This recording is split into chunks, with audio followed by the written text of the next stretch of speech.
Petit lever de soleil sur le lac. Il y a mon vélo, le plus beau. J'avais un peu oublié de vider ma GoPro et de la charger depuis la dernière course. Mais normalement, je vais pouvoir vous filmer cette course quand même. Je mets tout en œuvre pour, en tout cas. On est où là déjà? On est à Éguzon. Éguzon, lac d'Éguzon. Bol d'Or. Il a pas. C'est snus, ils sont dans la poubelle. Le Dossard Rémi, l'équipe 48. Prêt pour la course? Moi je suis prêt. Hein. Moi aussi je suis prêt. Allez, c'est parti pour le Bol d'Or. 170 km et quelques. Merci. Bien devant, bien chantier. Let's go. Je l'ai en collé. Et yo les gars, comment ça va? J'espère que votre hiver se passe bien et que les courses ne vous manquent pas trop. Moi ça me manque. C'est pour ça que je vous montre une nouvelle course. C'était une course de fin d'année, avant-dernière course, juste avant le Trophée des Champions, qui est déjà sur mon YouTube. J'espère que vous l'avez vu. Je vous la mets juste là-haut, sinon, à droite de l'écran, pour ceux qui sont sur portable et ordi. Et pendant ce départ réel qui vient d'être donné, je vous laisse 5 secondes pour vous abonner. Merci les gars de vous être abonnés, c'est top. Donc, départ réel, je suis très bien placé parce qu'il y a un passage dangereux au kilomètre 5. Mon directeur sportif me l'avait annoncé pendant le brief. Et en plus, pendant le départ fictif, le commissaire de course nous a redit que c'était dangereux au kilomètre 5, au pied du premier GPM. Donc je me suis dit, allez, je me place le plus possible à l'avant du peloton. Comme ça, je prends pas de risque. Et je décide comment ça se passe à l'avant. Et du coup, carrément, je me retrouve premier du peloton. Là, il y a les signaleurs qui agitent leur drapeau jaune pour nous dire que c'est dangereux. En plus, c'est un peu humide. Et là, je vois qu'on arrive sur le pont. Donc, je prends le virage un peu vite, mais pas trop, pas de risque. Comme ça, je tombe pas et derrière, personne n'est tombé non plus. Mais je décide de, pour embêter le peloton, faire quand même une belle relance. Parce que comme ça étire tout. Et plus t'es loin, plus c'est dur. Donc petite relance de 30 secondes à peine à 700 watts. Et le premier GPM du coup de 1 km, on a monté ça à plus de 30 de moyenne. 381 watts moyen. Et milieu du GPM, ça commence à attaquer. 4 coureurs devant qui prennent un peu d'avance. Et là-haut, on voit que le GPM bascule. Donc je me dis, rien de grave, la bosse se termine, le peloton va revenir. La gigotier en plus qui part à l'avant, à droite, je ne sais pas si vous avez vu, on le voit très furtivement attaquer. Et du coup, moi je reste à l'avant du peloton, comme ça, quand ça rentre, je pourrais contrer. Sauf que là, on arrive au sommet, ça ne bascule pas, c'est un plateau, et on voit que l'échappée commence à prendre un petit peu d'avance, et que nous, ça se regarde, ça relance pas. Du coup, l'échappée a pu prendre un peu de champ, mais derrière ça relance, ça convenait pas à tout le monde. Il y avait un peu trop de monde devant, un peu trop de gars forts, et du coup ça a relancé. On voit que moi je reste aussi à l'avant du groupe. J'attaquais pas, juste je suivais les coups. La petite traversée de village à vive allure et on voit que les gars essayent de faire toucher leurs genoux par terre. Ça va très vite. L'échappée était à peu près 20 secondes d'avance pendant très longtemps, 20-30 secondes d'avance pendant une vingtaine de kilomètres. Mais ils ont résisté. Là on voit que ça continue à relancer, ça se faufile, ça se fait sa place et ça essaye d'aller à l'avant. Moi je contrôle, je m'excite pas, je suis juste les coups et j'espère que soit ça va pas reprendre l'échappée, soit que ça va reprendre l'échappée dans un petit groupe avec moi. C'est pour ça que toujours bien placé les gars. Placer tout le temps, c'est le plus important. Donc là, voilà, ça continue à relancer, hein. Comme je vous l'ai dit, ça a fait que relancer pendant très longtemps, pendant une vingtaine de kilomètres.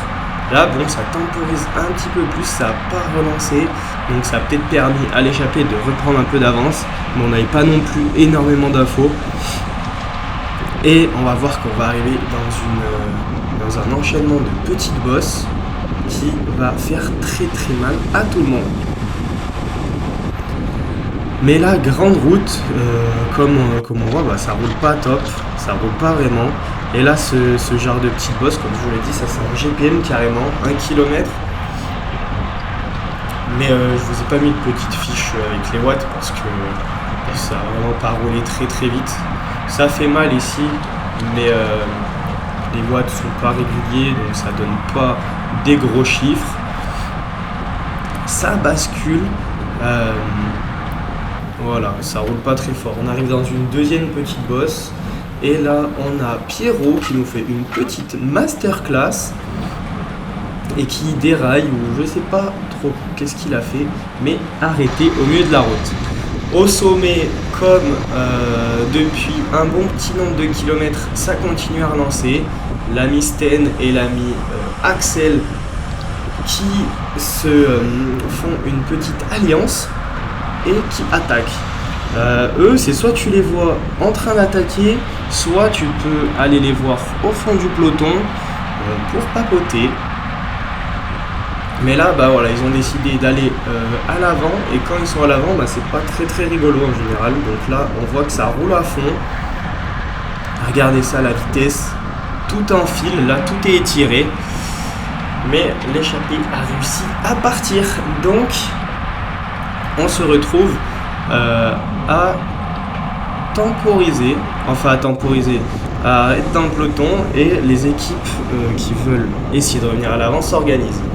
Moi j'en profite pour aller prendre un bidon à ma voiture. Là on voit que je redescends tout le long. Une photographe qui me prend en photo, d'ailleurs j'ai jamais vu cette photo. Elle aurait pu être stylée, moi vers les voitures. Et là j'essaie de trouver ma voiture dans la file des voitures. Voilà, Denis arrive. Et donc je lui prends quelques bidons pour mes équipiers. Et en plus, on peut entendre que je lui demande des infos de la course. Donc il m'a donné les infos, qu'est-ce qui se passe devant, qu'est-ce qu'on doit faire. Et il m'a donné des bidons. Donc je reviens dans la file des voitures. Voilà, en plus il y avait pas mal de coureurs dans les voitures, c'est pour ça que bon, moi je suis carrément redescendu plus loin, comme ça c'est plus rapide. J'embête personne.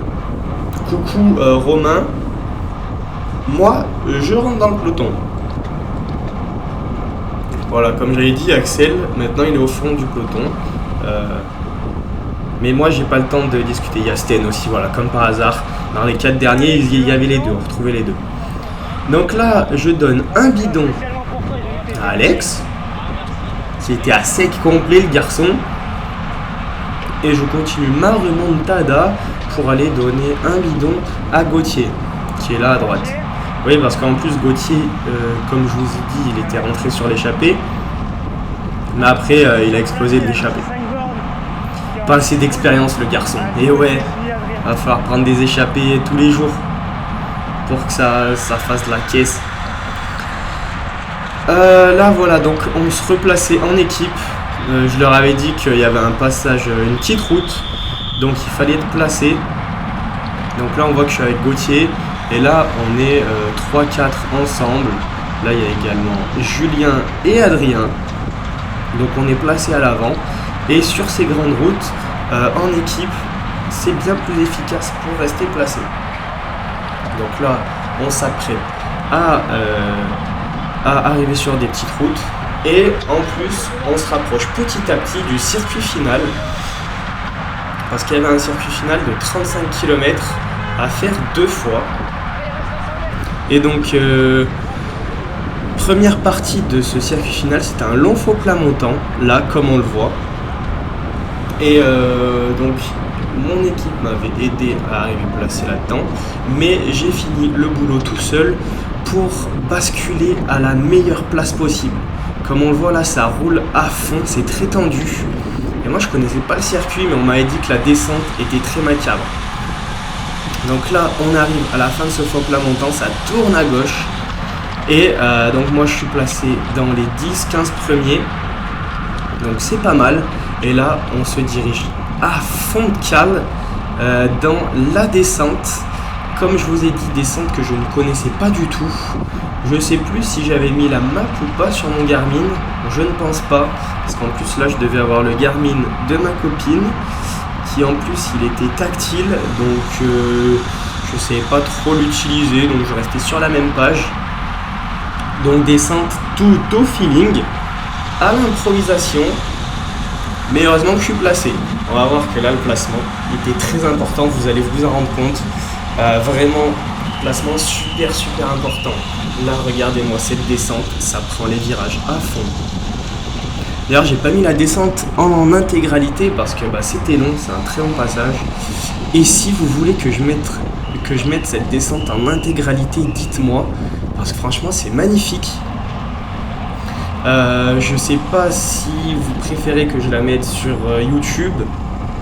Par exemple en shorts ou en vidéo YouTube complètement, ou sur Instagram quelque chose. Donc dites-moi dans les commentaires si vous voulez que je la mette en intégralité sur un réseau social et lequel. Regardez-moi ça, des grands virages, la descente était magnifique. Mais quand ça descend en peloton comme ça, que c'est super rapide parce que juste après il y a un GPM très dur, et ça rend la chose dangereuse. En plus là on voit qu'il y a des motos qui n'arrivent pas à descendre aussi vite que nous, donc ils se retrouvent au milieu du peloton. Là carrément ils nous gênent. On arrive à la fin de la première partie de la descente, carrément c'est leur cri dessus. Et là petite bosse, moi je connaissais pas, petite bosse de 37 secondes. Et là je me dis on est en train de prendre une cassure, mais je me dis allez, je lui fais confiance à lui, je relance pas, ça va me faire trop mal.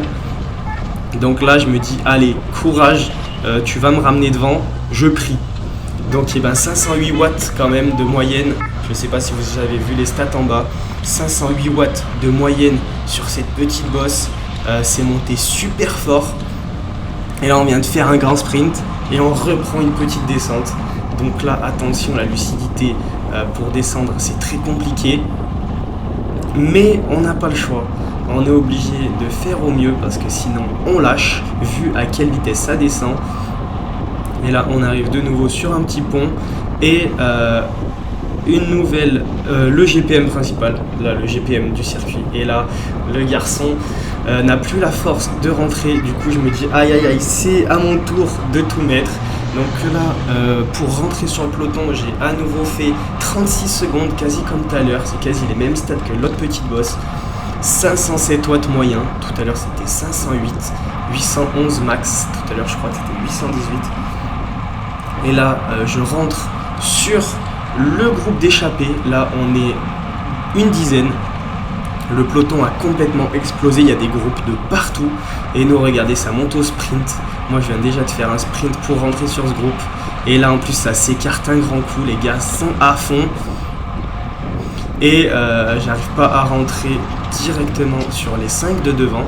Donc je garde mon rythme et sans perdre trop de distance, j'espère pouvoir rentrer. Bon, je savais que sur une bosse de un peu moins de 2 km, voilà, je vous ai mis la bosse en entière, 1 km 8 à quasi 5%. On a monté ça en 3 minutes 34 à plus de 31 de moyenne, 412 watts moyen. C'était énorme, ça roulait super vite. Et donc là je réussis à tenir ce groupe, mais j'étais à fond. Là les gars, j'étais vraiment à fond, mais j'espérais vraiment pouvoir faire une belle place sur cette course. Donc j'ai tout mis pour basculer. Et là au sommet de cette bosse, on est donc un groupe de 12 et l'échappée qui explose petit à petit. Ils sont plus que 5 ou 6 devant et ils sont à une trentaine de secondes de nous, 30-40 secondes. Il y a quelques passages où la route était très... on voyait loin, on pouvait les voir. Mais là, juste au sommet, on vient de voir la moto qui redescendait pour nous donner les écarts. et on avait déjà reperdu du temps. L'échappée était déjà remontée à 1,13 d'avance. Donc on essayait de tout mettre, de donner vie à ce groupe de contre. Mais là, on voit que ça attaque devant. Carizet qui en remet, qui redonne de l'élan, parce que le peloton est en train de revenir sur nous. Là, ça fait une vingtaine de kilomètres qu'on est en contre, et on a réussi à prendre plus d'une minute d'avance sur le peloton, mais quand des équipes se sont mises à rouler, notamment Aix-en-Provence, ils n'avaient personne ni devant ni dans ce groupe, et ben ils ont réussi à boucher l'écart assez rapidement. Et donc là, on est dans la dernière descente avant la remontée sur la ligne d'arrivée, avant d'entamer le dernier tour de 35 km. On voit que ça débranche pas, ça roule super vite. Nous, on se regardait pas. Il y avait un ou deux gars qui roulaient pas trop dans l'échappée parce qu'ils avaient d'autres équipiers à eux à l'avant. Regardez, ça continue à rouler vite en descente. C'était des très belles descentes, hein. Des beaux virages, des belles courbes comme ça. Franchement, ça fait plaisir de prendre des belles routes comme ça. N'oubliez pas de me dire si vous voulez voir la descente de tout à l'heure en intégralité. Je ne sais pas sur quel réseau je peux la mettre. N'oubliez pas de vous abonner aussi, les gars. Super important. Et là, on est donc dans la dernière bosse avant la ligne d'arrivée. Enfin, avant le dernier tour.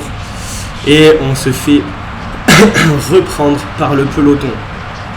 Donc moi là, je suis complètement dégoûté. Je prends un gros coup sur le casque. Gros coup au mental. Et du coup, dans cette bosse, je n'arrive pas à suivre le peloton. Je me suis dit, j'ai fait tout ça, je me suis mis à fond terrible pour au final rien. Et du coup, je lâche prise mentalement. Et du coup, je lâche du peloton avec un petit groupe. Malheureusement. C'est pour ça que là, je me retrouve dans la file des voitures. Et vu que le lendemain, il y avait une autre course, le Trophée des Champions, c'était la dernière course de l'année, je me suis dit, allez, je me repose pour demain et j'abandonne.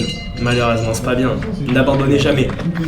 Mais j'espère que cette course vous a plu quand même. Abonnez-vous, likez l'équipe.